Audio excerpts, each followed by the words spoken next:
Hi there, everybody, and thanks for checking in with Let's Not Talk About the Husband one more time, because here we are. Here we are. Hi, Harry. Hi, Lisa. Bonjour, I should say. Bonjour, ça va bien aujourd'hui? Oui. J'aime beaucoup votre chapeau Oui, aujourd'hui. oui. C'est très bien, yeah. No, I love Merci the beret. beaucoup. Okay, yeah, that's good. You Merci got the accent beaucoup. right. No, I like the I'm hat. feeling very French today. Now, I have never seen this hat before. New. Today is the first time I ever seen. Where'd you get it? Well, my friends at my Oh, really? They make berets too? Rus Belinsky. I gotta learn how to say it. My Ukrainian friends Okay. that make the hats. Okay. I butcher their name and I don't want to. I'll find it. We'll flash on it because they make the most fabulous hats. And all the hats I wear pretty much right now are from them because they are so beyond generous. They send me, I go see them in Paris. Well, you better get the name right because we got what you're doing is a kind of commercial for them right now. So if you don't get the name right. Well, we'll post it for them too. You guys, we'll post it for you so you can see it. So I'm going to show it to you so you can pronounce it correctly. They're very generous, these people, right? Obviously, they're sending you hats all the time. Yes. Okay. How do you say that? Let me see. Wait a minute.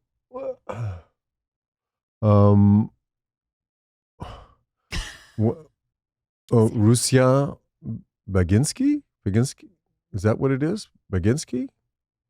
Ruslan Baginski. Ruslan Baginski. Okay. Ruslan so it's Rusian, which is not, so it could be sort of Russian, but Rusian, Baginskiy.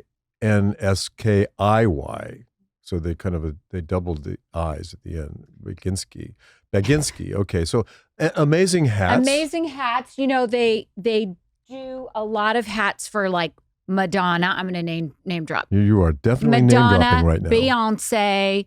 I think Doechii just wore one of their hats.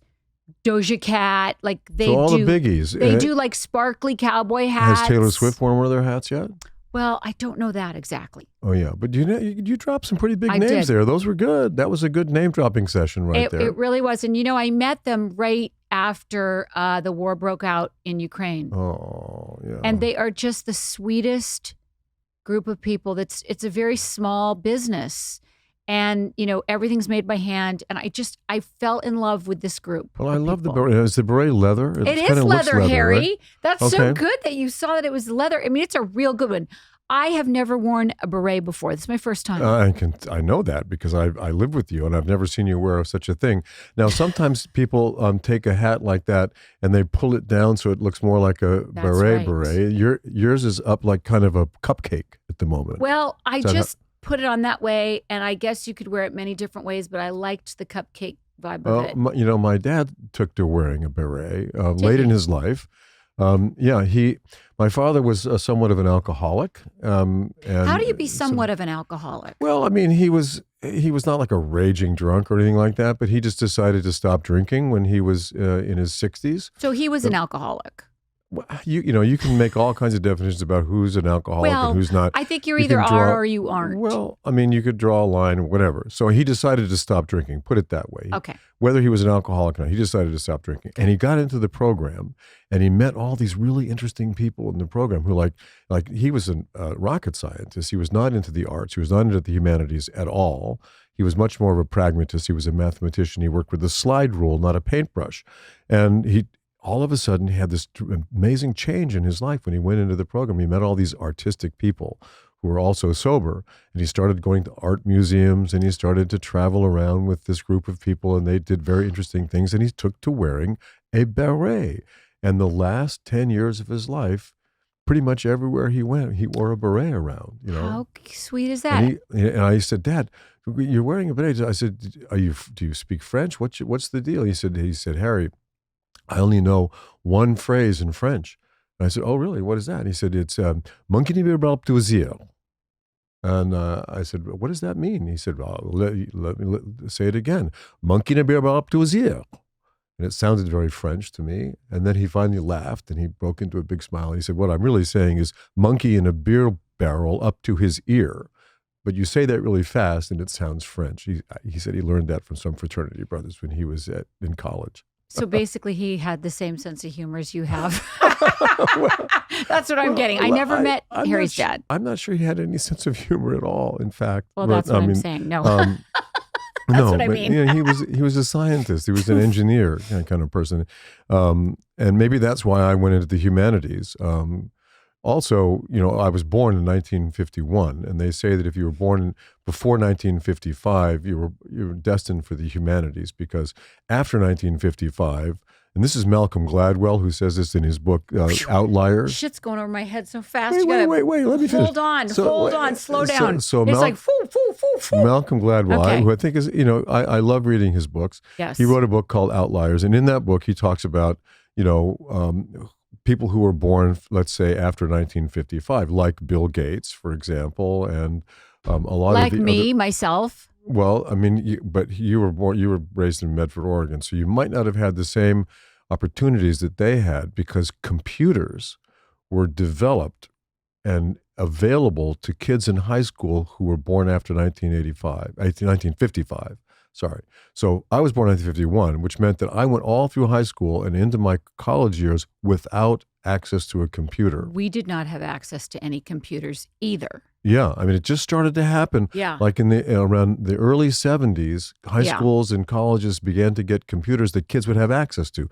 And that's how Bill Gates and Steve Jobs and all those people who were born around that time became these big technocrats, because they had the availability of computers. Now, I, born with only, a library card and some books to read. And an encyclopedia. An Encyclopedia Britannica, if you whatever. had that.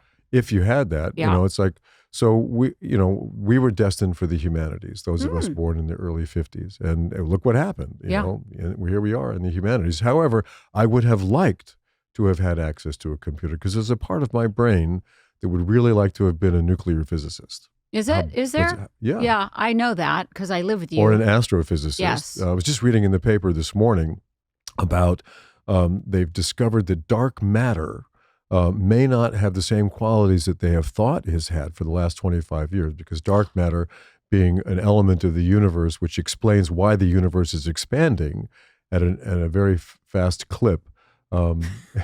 Anyways, these are the kind of things that kind of get me going in the morning. How in the hell are we married? How do we stay together? What in the hell is happening? Anyway, I love the beret, and mon ami, j'aime beaucoup cette. Merci beaucoup. Absolument. Oh. Moving on. Moving on. Speaking of the arts, I need to talk about some television, some TV shows. Yeah, right. I have to talk about it because we are blown away. Totally blown away by this. By this show called Adolescence. Yeah. On Netflix. Yeah. Holy shit. Absolutely amazing work done by the entire, whoever put this together. Oh my and figured this God. out. If you guys have not seen this, you've got to run, don't walk, because let's talk about the premise and how they did it. Well, how they did it is the amazing thing. Now, back in the 40s or 50s, I don't know exactly when Alfred Hitchcock made The Rope. I'm going to say 40s, but someone will Google it and say it's probably 30s. Yeah, I feel like even 30s. Well, I'm not sure it was that for The early, Rope. anyway, So whatever 30s it or was. 40s. We'll figure out when did Hitchcock make The Rope. The Rope was unique at the time because it was shot from one angle with one camera angle. In one room, correct? Yes, it was shot in an apartment, and it was a murder mystery. Oh, I love The Rope. Yeah, and for those of you who've seen The Rope but don't know how it was shot with all one shot. It's all done in one shot with no cuts, which was extraordinary for the time. And then somebody decided to do this for this Netflix show, Adolescence, and to shoot an entire 4-episode series from one angle and one angle Well, only. each show is shot without any Cuts. takes. Yeah, without any. So one take One for take. the whole hour. Exactly. It's an hour. An hour-long take, which you couldn't do back in the day. When Hitchcock was making his film, you had a mag of film and you got 12 or 14 minutes worth of film. So they knew they would have to cut somewhere because they only had 12 or 14 minutes for each take. Mm-hmm. And so what they would do is they would run the camera behind somebody's back on a black suit, and the camera would go by and they would cut right in there. Oh. So that's how they got those cuts in the Rope. But in this one, it's one whole hour without one cut in this show. It's choreographed so beautifully because you'd have to rehearse that for, I would imagine, hours and hours, or Weeks. days, weeks. Yeah. Maybe even. You have to rehearse it like a play because it wasn't just done in one room like the rope. No, this they was move. done all over the place. Not only did the camera move, it actually took off and went up in the air. and That I flew can't around. figure out. It became a drone. It became a drone. And came down into another scene and then kept going. I mean, I mean, you guys, it's like nothing you've ever seen. But also the premise of it, to talk about a kid who is accused of murdering a friend of his in school. He's 13 years old, and how that evolves, how the family deals with it, whether or not he's guilty, innocent, whatever. I mean, I'm not going to give any spoilers out right now, but I mean, the acting is absolutely perfect. It's flawless. And it's flawless. And when I go on a set and I'm filming something, if I screw up, if I make if I fuck up and I go, they say cut, and then we shoot it again. It's done. You just, no worries, mate. But this, if they got all the way up to like a minute 58, right, out of 60 minutes, and somebody messes up, they got to stop and go back and do the whole thing over again. And can you imagine the pressure on the actors to not fuck up? I mean, because when we're working, if you're doing a scene and you can't get the line right, and then you don't get it right 3 times, then you're going to fuck it up again 3 more, because then you get in your head. You get that right? that strange monster in your head that says, you're not going to get this right. You're not going to get it right. And then everyone's watching you, and you're so panicked. It happens to everyone. And then you just keep fucking up and you keep fucking up. So imagine if that happened. Well, I mean, look, I'm a stage actor, originally a stage actor, and I would go out on stage and on opening night, and I'd always screw up somewhere. I mean, when we did Chicago, inevitable. I screwed up on opening night, and you guys, I looked up stage and I looked at you guys, I said, help me, and you helped me, and we got through it, right? Because you can get through it. But in this case, you couldn't get through it. If you screwed up on this, you'd have to stop. Everyone would have to go back to square one and start all over again. And I'm sure they had to do that a few times. Well, I read that the first episode, I think they did it 3 times. Oh, really? They went through it 3 times, which is really nothing when you see that first episode. So they must have rehearsed that and rehearsed it and gotten it down, because it wasn't just in one room, and they were walking outside. One sequence where they run. I mean, they run, and it's all in real time. So, it's like 24, and it starts at the beginning of an hour and it ends an hour later, exactly an hour later in real time on the show. I'm just so blown away by it. Yeah, it's amazing. They run. And the performances are flawless. And that kid, the kid who plays the kid, he really hadn't acted before. The murder suspect kid. No, he had never done anything before. Oh my God. Somehow he hit his emotional pitch is perfect all throughout the thing. And imagine the pressure on them, knowing that if they messed up their line and they had to say, oh, I forgot my line, they would have to stop and go back and do the whole thing over again. Just brilliant. I wonder if there were people with cue cards, like just in case off screen. So just in case they were going to maybe mess up, there was always somebody there. But where would they put them?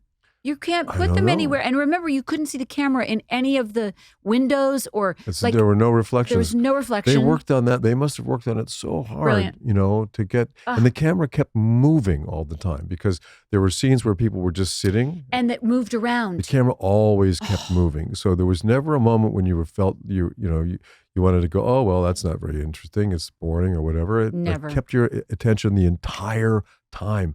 I mean, these guys need to win every award that's ever been created for anything. It's true. And just the message of what the whole entire show is about, it's pretty deep. Yeah. No, I mean it's child deep. Rearing, how whether you raise kids right, whether you raise them wrong, how you screw up in child rearing. I mean, after the show, we looked at each other last night. We saw it, and we said, well, our kids haven't murdered anybody. That's a good thing. So the bar is so low here over at our house. It's like, well, gee, they didn't go to jail. They didn't murder anyone. Thumbs up, Harry. I know. We did a great job. We did a great job. I know. By the time I was their age, I had already been in jail. I'd been arrested a couple of times. I'd been in deep shit. I'd been kicked out of college. I mean, a whole lot of stuff had happened to me by that time. So. No murders so far in our family. I know. Well, almost my mom. I mean, she almost was murdered. Oh, well, My yeah. mom. But I mean, when she was attacked Yeah. by the serial killer. I wanted to talk about that now that it just popped into my head. Isn't it interesting? If you don't know, my mom, when she was 30 years old, was brutally attacked by a serial killer. We didn't know he was a serial killer at the time, but he turned out to be a serial killer. If you didn't watch the show Housewives, we talk about it, and Lois talks about it. What I want to say is I was at Pilates the other day talking to my Pilates teacher, and he trains a big producer. And he said she is interested and is looking into the story of David Carpenter, the serial killer, because no one has done it. No one's done that story. Now, is he? Does he have a name? Is he like the Presidio? Hillside Strangler. The Hillside Strangler. Hillside Strangler. Seems to me like there've been a few. No, Hillside Killer. Hillside Killer? I don't know. He didn't strangle people. He used a hammer to kill people, right? No, he shot him and killed him. And I mean, yeah. 2 different sprees on Mount Tamalpais and one somewhere else. But your mother was in the Presidio, right? In San Francisco? She was before he went. The military base? Yes. She was attacked. There were 3 women. When I was 21, he went to trial for his death penalty phase because he was convicted on 2 death penalty. So did he only kill 2 people? How many? No, he killed 25 people. What?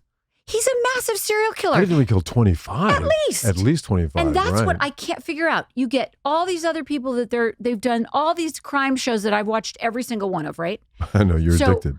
I can't believe they haven't done David Carpenter. Clearly, they're probably going to do it now because it's fascinating. Fascinating. Anyway, my mom was one of 3 women that escaped.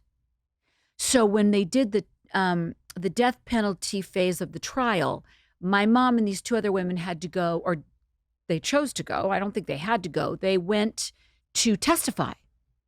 Uh-huh. So I went to watch, which was so you actually went to court. freaky. Yes. Was your mother there too? Yes. Really? Yes. She must have been totally freaked out by that. Well, yeah, of course. I mean, he was in the room, right? He was there? He was there sitting. So she had to look at him. Ay, ay, ay. It was really fucking trippy. So tell me this. So she was, I've heard the story a couple of times, but it's vague to me. She was in a car and she knew the guy. He was giving her a ride. Him. Okay, so she worked with David Carpenter at, some business. Okay, job. so she was so she's a secretary. He was a colleague. He was a colleague. That's amazing. And he stuttered. So she felt sorry for him. Oh. But was always nice to him. And so here's what happened. She was at the bus stop. They lived in San Francisco. She didn't have a car, so she took the bus and she was going to the dentist in the morning. Okay. Maybe before work. David Carpenter drives up and says, "Hi, Lois. Can I give you a ride? I'd love for you to come see my new baby." He had a baby. What? He was married. Was he married with the baby and killing people on the side? That was his side gig? Well, oh my no God. one fucking knew it yet. So imagine, this is your coworker that you feel sorry for. So she was like, "No, I'm okay. I'm going to take the bus and I'm going to just go to the dentist." He's like, No, please. I would love for you to come see the new baby. Anyway. Yeah. So they drove on to the Presidio, car. right? And which is, I've been to the Presidio. It's a huge stretch of land. It's a military base. Military base. Yeah. So they start driving and all of a sudden she's starting to feel weird, of course, because it didn't feel right. And all of a sudden he's talking to her and he's not stuttering. That's when she knew. Really? Yeah. You don't know this part of the story? No, I didn't. See how we learn no things? knowledge of the stuttering part. Oh, yeah. No, he stopped. And she said, "David, what's going on?" He said, "I don't know, Lois. Sometimes something funny comes over me." And she knew she was fucking cooked. I haven't heard this. It's true. True story. I'll tell you. And so I was like, "Why didn't you get out of the car? Why didn't you just open the car and roll out?" And she's like, "Oh, you just don't know what to do in those moments." So she kind of knew that something was up? For sure. Oh, really? Oh, for sure. Oh, she knew. He was like, "Lois, something comes over me. I can't help it." Yeah. And he hit her with a hammer, didn't he? Well, yes. So they drive down this deserted road in the Presidio, which is is it an old military base? I don't even remember. It's working, but I think, I don't know, I haven't been there in 30 or 40 years. But yeah, it was a military So base. they drive down this road, and, he's going to go burn killer, probably. Most likely that's his Did plan. he rape his victims too? Was that He known? did, but he did Really? not rape her. But he did rape his victims. Oh, but he would have been a dead body if he, Well, 'cause- No, I think they Because then he they wasn't a kill him. necrophiliac. Was Well, he? I don't know that part. Oh, I don't know, but I okay. don't think so. Because the two women that testified with my mom both escaped, but they were both raped, I believe. Uh-huh. I think if I'm telling the story correctly. One of them was. Wow. Anyway, only 3 women escaped. So anyway, my mom, they drive down this deserted road. Now, the saving grace is an MP, a military policeman, sees them drive down this deserted road and knows nobody should be driving down there. So he follows them. Lucky for her. Well, yeah. So David Carpenter stops the car. He straddles my mom. My mom's in the passenger seat. He grabs a knife out of the glove box. All of a sudden, he goes at her with the knife. She grabs it with her hand. So the knife's coming at you, and she grabs it. So she slices her 2 fingers. So they're like dangling at this point. And then he hears a car coming. He hears the car. The MP. No, he hears the MP. MP's coming. Yeah. He hears it because they're in this deserted area. He hears the car, turns around, sees the MP coming. Is it night? It's morning. It's morning. That's right. Morning. It's like, I think, 11-ish. So it's daylight. So he reaches in the back of the car and grabs a hammer and starts bashing her on the head with a hammer. More than likely because she was resisting him so much. And probably to kill her while the Before the guy's MP coming. got there. I don't know. I mean, who knows what goes through your head if So you're... did she escape or what happened? Well, then the guy comes, the military policeman comes. David Carpenter gets out of the car. The military policeman shoots David Carpenter wait a in the minute. stomach. What? Yes. So the police guy knows what's going on. I Knows something's guess. I happening. mean, he this shoots is him. all new information for me. I never heard about the shooting. Well, okay. He shoots him in the stomach. And then my mom, this is the funniest, not funniest, the creepiest, weirdest part of it all. She's in full on shock. He's hit her at least 5 times on the head with a hammer. Her fingers are dangling. She gets out, her purse spills out. She opens the car door somehow. Her purse spills out, and she's so busy picking up the items to put back in her purse. Her head is like gushing blood. She's totally in shock, but all she wants to do is put her things back into her purse. So then they want to try to get her, I guess, to the hospital quickly. He's been shot. They try to put her in the police car with David Carpenter, and she freaks out. Wait a minute, he's been shot and he's in a police car? Well, I don't know why there's not Ambulance an or- ambulance. They're going to put him in a police car, and she flips out. She's like, nah, screaming, I won't go in the car with him. Yeah. So the next thing, I think she ends up at the hospital. She ends up 3 months in the hospital. And this is your dad and she were just going out at that time? 6 and so, weeks. They'd only been dating for 6 and, weeks. And he kind of nurtured her back to health? Is that how they got together? Well, after that happening, they got married like, a couple months later. And yeah, they got together through a trauma bond crazy. So Carpenter was then taken to a hospital and then taken to prison or so what then, happened? yes. So Then he got out and killed more people later? yes. What? He was convicted, plea deal for 6 years. So he went to jail for 6 years. Went to jail for 6 years. When he got out is when he did all the serial killing and all the crazy stuff. He hadn't even done that yet. No, really? Yes. So is there a kid out there, a Carpenter kid? If you had a new baby back then, there'd be a Carpenter Probably. kid who'd be in his like 50s Well, or 60s now. I would imagine. And he's San Quentin death row, 2 death row sentences. 2. So how long? He's still He alive, must be right? almost 90. And he's still on alive. death row. So he'll never die in the gas chamber, or whatever they do Probably now. not. But I still can't believe that no one has done his story. I think it's fascinating. Well, it sounds to me like maybe they're going to do it now. Well, huh? I think at least a TV show. There is something on, somebody told me on Very Scary People, it's called, on ID. And Donnie Wahlberg is the host. and they do like 2 episodes that's on right. him. I've heard about that show. That's good. Okay, so that would be a good place to I start. just haven't been able to bring myself to watch it yet. Uh-huh. You know, like I know it's there. I know I could go watch it, but haven't yet. Well, that's. But if you guys want to check out more about my mom's story, and it's very scary people. Donnie Wahlberg, ID. So, did your mom have like plates in her head for? She had metal plates in her head.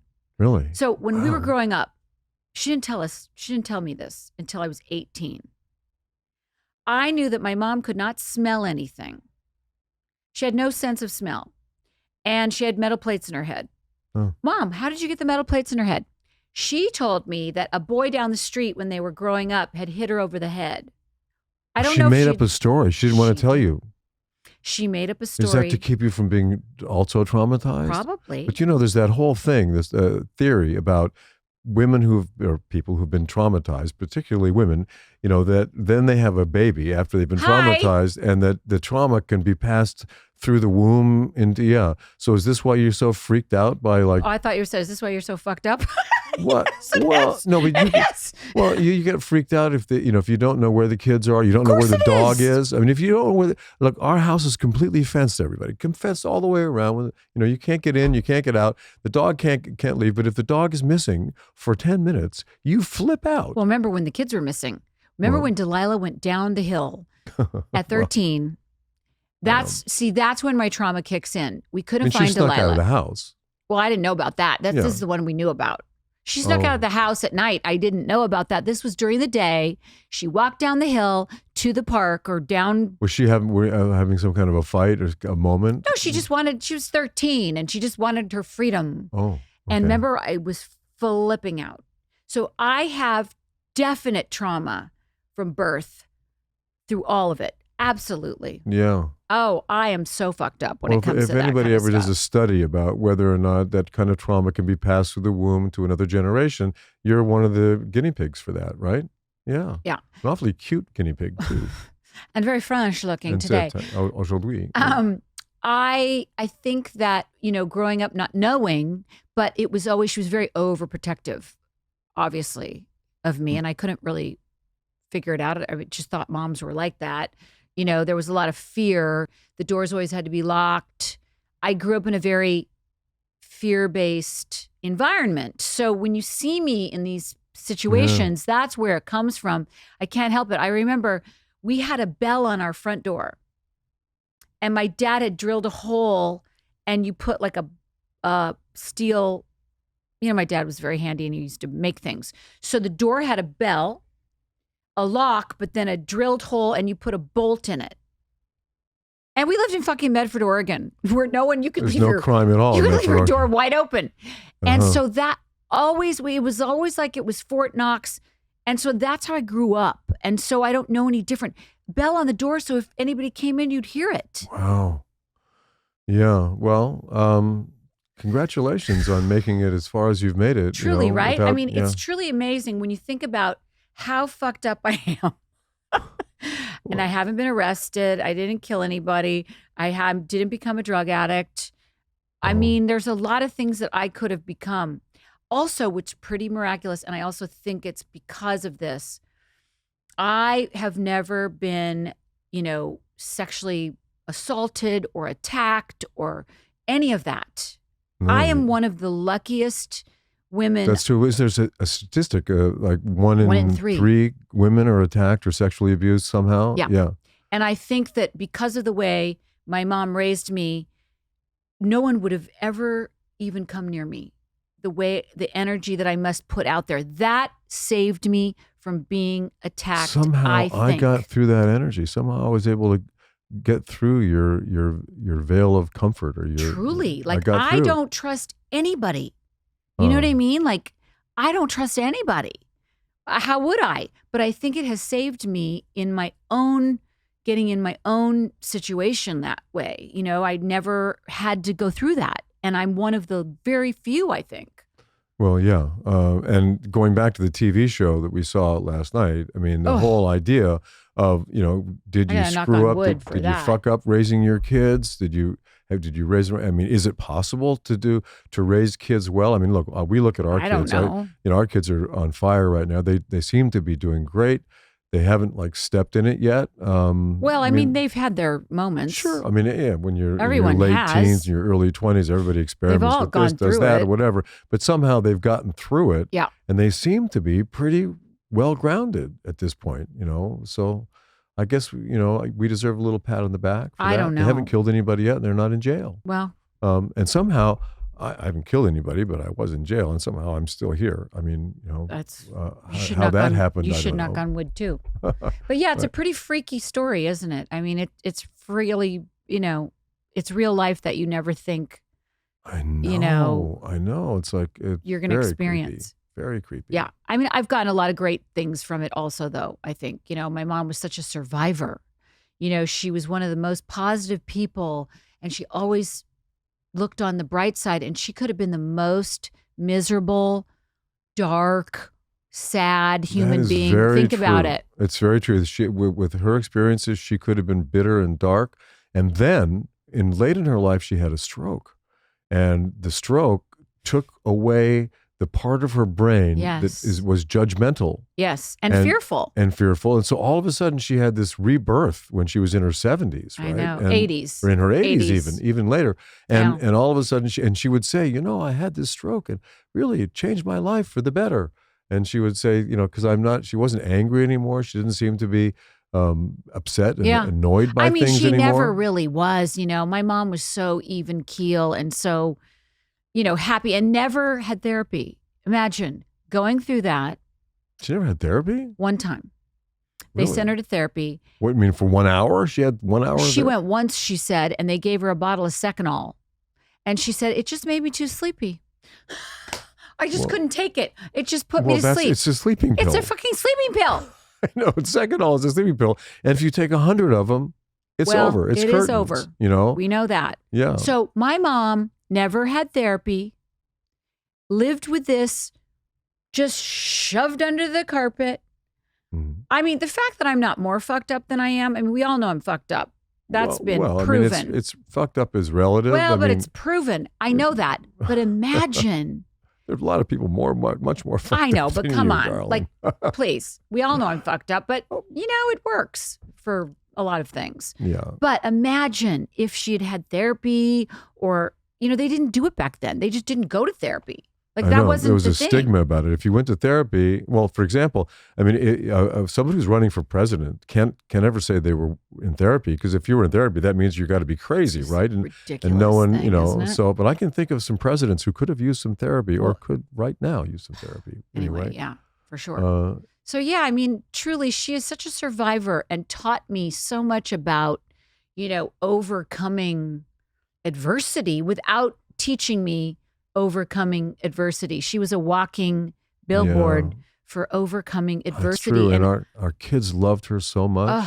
And she was beloved by the audience from Real Housewives. They loved her. She had such a sense of joy and empathy, and she would dance and all of that. No, she was quite something. Loved her. So anytime we can talk about her is always so wonderful. Well, when we're watching TV and the hummingbirds come up to our window. We have to tell this story. Okay. You guys always know that I associate birds with Lois's passing. And I always think Lois is a hummingbird at this point.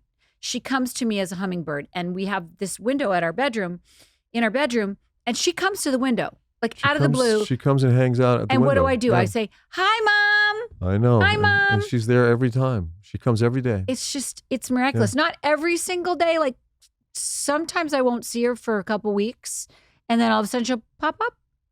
Well, she was getting lonely. She wanted to visit us. So there you go. Anyway, we could do a whole thing on that. We almost did. Yeah, and at some point we need to talk about your dad too, and because the Seconal thing brought that up. Yeah. How in Oregon you're permitted to check out when you want to check out, and he was 94, and he was not, his quality of life had diminished to the point where he wanted to transition.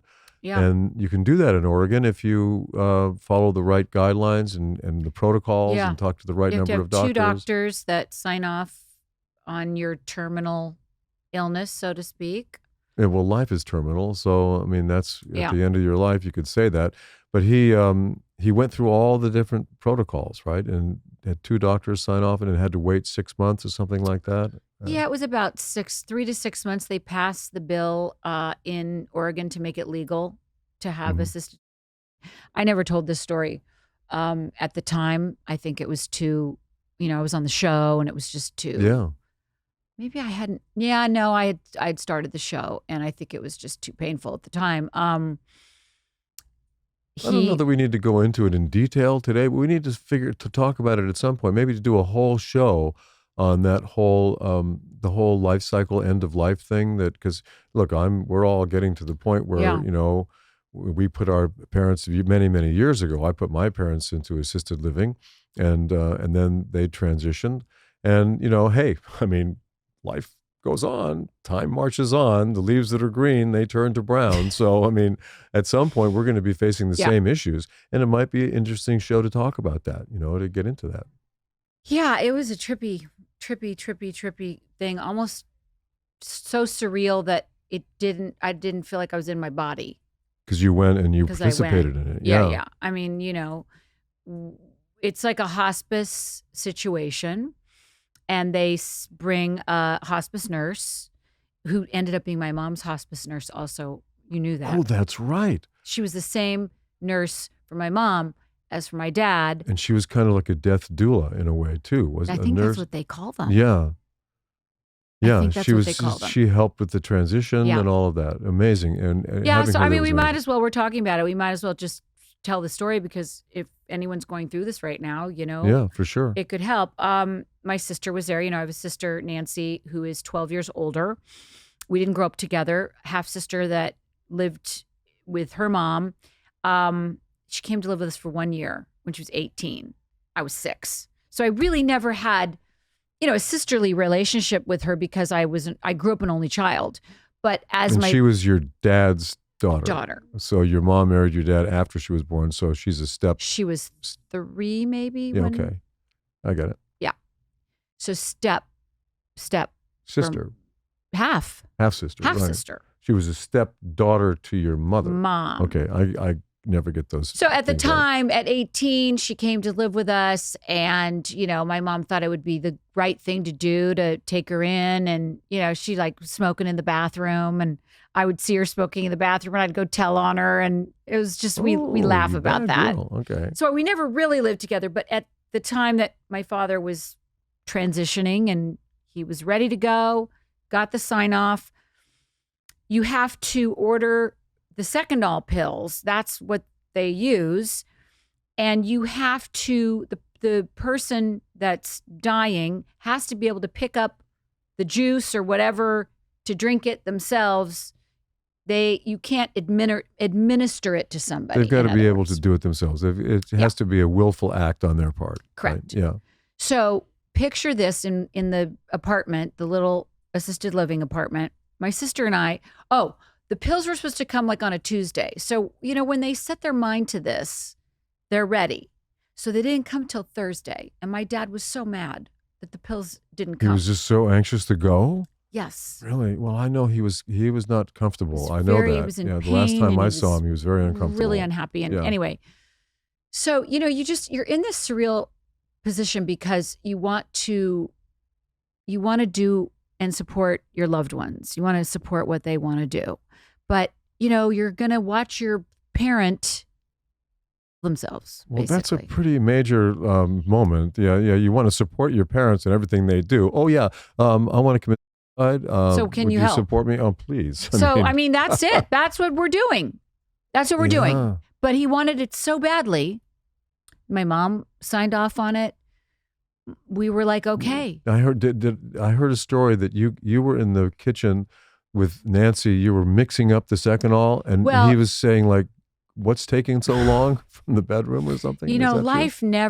Life in all aspects in a family, it doesn't change no matter what you're doing. You know what I mean? So like we are sitting at this counter, this table, it has 2 stools, opening up red Secondol pills. They They're used red. to call them Reds. I mean, They're they red. were called Reds, and that's Okay. So my sister and I, we have, those little, it's like a little white casserole cup They look Sure, like, there's a name for it. I forget what are it is. whatever those are. We have a little one. Yeah. She's sitting across from me on this round table we're on stools. We're just sitting there opening up a fucking 100 Seconal capsules in this casserole bowl. Like da da da da da da da da da. Okay. Yeah. And then you go in there and, we set it up really nicely and we had Frank Sinatra playing and the Your doula dad loved Frank Sinatra. Yeah, right. The light was coming in. It was like 2:00 in the afternoon. The light was coming in. So there's a lot of real beauty behind it. And we were playing some beautiful, like also some yoga type beautiful music. But then, you mix it in the orange juice. It tastes like shit. Like it's sour, but he's got to drink it down. So you hand it to him and he drank it. And, here's the thing that nobody tells you and you don't expect. It doesn't happen right away. It took 45 minutes. Well, that's kind of right away, but I mean, no, it's not. If you think to, about sitting with somebody who's passing and transitioning for 45 minutes, I mean, at one point, it's so surreal that I looked over and I said to the doula, because my sister and I were looking at each other like, oh my God, like they just go to sleep, by the way. So it's not anything gruesome. They just fall asleep. And so I'm looking at the doula and I'm like, well, what happens like if nothing happens? She goes, don't worry, I have morphine. So if we need to use it, like these are the conversations that you're having. It's just so surreal. But you didn't need to go there, right? No. No, I wonder why. You look at the death row people and how they killed them, and that was a very civilized way to go. He just went to sleep. Yeah. Why can't they just do that with death? Why do they have to put a poison in them that makes them like I don't know burned in hell before they die? I mean, was very peaceful. I mean, it was a very humane way to go, and in that aspect, it didn't feel awful, but it felt awful. Like it's just it's. How much do you miss him, your dad? I miss them a lot. I miss him. I do. You always miss your. Now, we had a great time with them. Whenever we visited them, whenever we went up for vacations or whatever for Christmas, and we always had a wonderful time. They're such a great and loving couple. So you were very lucky to have them as parents. I know. You really were, because you look at all the dysfunctional parenting and families out there. I mean, you hear about it all the time. People like, whose parents abuse them and whip them. And like even in the show we were watching yesterday, this great show, Adolescence, the father talks about how he was beaten by his father and how he never beat his kids. And, and I was, it was just de rigueur. That's what you did. Parents beat their kids. Did you get hit by the belt? I got belted. Yeah. Did you? That was what they would say. Take your belt off. And they would hit you with the belt? Take your pants down, bend over. And it had to be, it was my own belt. That's child abuse. Well, I'll never forget the last time my mother tried it. I was probably 12 or 13 at this point. Oh, no. And she says, okay, down with your pants, off with your belt, And I took my pants down, I took my belt off, and then I went, you know what, fuck this. And I got up on the bed, and she started trying to whack me with the belt. And I ran around the room, and I got away from her, and I said, you will never, ever do that to me again. And she never did. I'm sure she didn't, but there you go. You're like 13. The adolescent boy is 13. That's right. I said, enough is enough. I'm not going down that road anymore. See, I was very lucky. I did not ever, I think maybe I got slapped once or twice. I might have gotten a spanking or maybe a little slap. But I remember one time I tortured my mom so much when I was a teenager. I had a car, so I was 16. I had done something and she wanted my keys. I had my keys in my hand. I was going to leave. And she chased me around the kitchen table to try to get my car keys. Where were you going? I don't know. I was just going. Bad place? Or you were going out to drink or something like that? I was going out. I was leaving. I was running away. I don't know what I was doing. Now, didn't you have like a Corvair or something like that? Was your car that you had? Was it? Well, yes. I had a Corvair. You guys will have to Google it because you're all too fucking young to know what it is. From the 50s or 60s, that car? Probably, Very yes. distinctive looking car. And wasn't it? Orange. Like school bus orange, School bus, yellow, orange. Yeah. Because my dad was very big on Earl Scheib painting. Yeah. My father too. Like we always bought used cars, and I'd say, Dad, there's a scratches on it. He says, son, don't worry, I'm taking it to Earl Scheib. $100, $99. I know. Well, it used to be black, and black would have been really cool. But my dad then painted it this orange color. And so imagine me driving that. I was fucking humiliated to drive Really? that car. But you had wheels. I mean, did Yes. all your friends have cars too? Yeah, they did. Now, that's the thing about teenagers and cars, because I don't know what it was like when you were growing up, but your car had to be cool when our kids were growing up. I mean, it had to be cool when I was growing up too. And it was traumatic, and that made me go to work. I got a job so that I could buy myself a VW Bug. Oh, that was cooler. I bought myself a red VW Bug. Was it used or new? Yeah, it was used. Used, yeah, okay. And I was like, now, you had a red Isuzu Trooper when I met you. Did you like red cars? I guess. I don't know. I would never buy a red car today. Why not? Every car I've had since then, I think, has been black. Yeah. I had 2 red cars, yeah. Uh-huh. I've never had anything but a black car, Nothing? I bought a silver car, We had the silver car, and we had a white van. Okay, wait, this story is one of my favorites. See, we could just talk for hours. White minivan. We did have a white minivan. With gold interior or like tan interior. This is really good. The kids are maybe 1 and 4. I mean, we got it like really used. Really gross. We had no money at that time. At that moment, used white Chrysler minivan. We drive down to the gas station down at the bottom of the hill, get out to pump it. I mean, it's not a great look. It's not a great look. And I think I can remember how it smelled on the inside of the car because it was used. It was like gross. Really used when we bought it. But saved us because it's got everybody in the car, whatever, the van. So we drive down to this gas station, and there is a red Ferrari with a girl in like a bikini top, a blonde, doing her gas. It's Nicolette. Oh, we were in a white minivan with the kids in car seats in the back, and we're next to Nicolette in her Ferrari. Well, that's the 2 different lifestyles, red Ferrari right? with her bikini. Was I with you? It was Was so I there? funny. I don't remember if you were there. I don't think you were there. I think it was me, the nanny, and the kids. Yeah, that was a moment I'll never forget. It was so funny. Yeah, well, look at us now. Our kids are supermodels and superstars, and I mean, and they're driving whatever they want. That white minivan. Oh my God, we should drive around. We'd put the kids in the car. It was the only way the kids would go to sleep was to put them in the car seat. And then you'd have to drive around for about an hour before they'd go to sleep. I did so many things that fucked them up. You have to just put them in their crib. But I started my friends were like, rolling them in the stroller. You got to move them around. So we started doing that. And then they would never go to sleep unless you moved them around. Until we Ferberized them.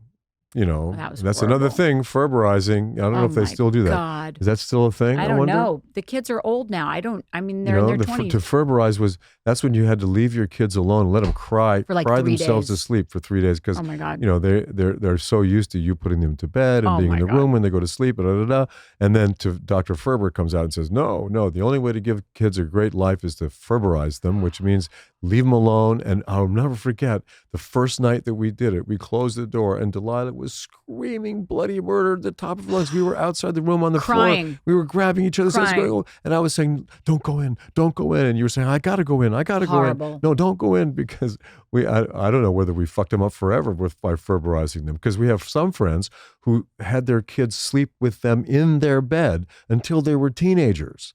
I was not having that. No, they had their own separate room from the time they were born. No, but Amelia came and slept on the couch a lot. That couch we had? Oh, yeah. Oh, she would come in the middle of the night. She came in the middle of the night and slept on the couch constantly. Well, look, I think Ferberizing was, if you look at them now, you look at how they're gallivanting around the world on their own, being super responsible adults in their early 20s. We did something right along the way. Tremendous amounts of dough. I say, I think the Ferberizing worked. Yeah, you had to do that. Yeah, they're very independent, Yeah. So, should we do a game or some questions? We had so much to talk about today. We didn't even do our questions. We were going to do a whole bunch of questions, we but were going to do questions. This is what happens. We sit here and we start to talk, and it's like, who knew? Yeah, absolutely. So, so what an interesting conversation. I know, it got heavier than I would have imagined.